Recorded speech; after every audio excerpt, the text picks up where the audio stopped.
তথ্যগুলি খতিয়ে দেখলেন কলকাতা সিপি। বাসদ্রোণী ঘটনায় গ্রেপ্তারি প্রসঙ্গে বিস্ফোরক মনোজ ভার্মা।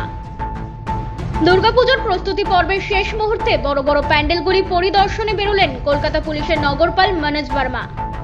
পুজো প্যান্ডেলগুলিতে নিরাপত্তা ব্যবস্থা খতিয়ে দেখেন তিনি। এরপরই সাংবাদিকদের উদ্দেশ্যে জানান, ইতিমধ্যেই কড়া নিরাপত্তার চাদরে মুড়ে ফেলা হয়েছে গোটা রাজ্য। তিনি কলকাতা পুলিশের উপর সম্পূর্ণ আস্থা রাখছেন। কলকাতা পুলিশ সব দিক দিয়ে প্রস্তুত রয়েছে বলেও জানান তিনি এর পাশাপাশি আরও জানান, শেষ মুহূর্তে বড় কোনো পরিবর্তন দরকার নাকি এ নিয়েও কথা বলে নিচ্ছেন পুজো উদ্যোক্তাদের সাথে। পাশাপাশি বাসদ্রোণী ঘটনা প্রসঙ্গে রূপা গাঙ্গুলির গ্রেপ্তারি নিয়ে নগরপাল জানান, গত বুধবার রাতে রূপা গাঙ্গুলি বাসদ্রোণী থানায় আসেন এবং বলেন যাকে প্রথমে আটক করা হয়েছে এবং পরে গ্রেপ্তার দেখানো হয়েছে তাদেরকে অবিলম্বে মুক্তি দিতে হবে। তিনি আরও বলেন, সে সময় তারা বিজেপি নেত্রীকে জানিয়েছিলেন আইনি পদক্ষেপ নেওয়া হয়েছে, তাই যা করার আদালত থেকেই করতে হবে। তারপরও তিনি মানতে নারাজ এবং তারপরই তাকে আটক করা হয়েছে বলেই জানান মনোজ ভার্মা।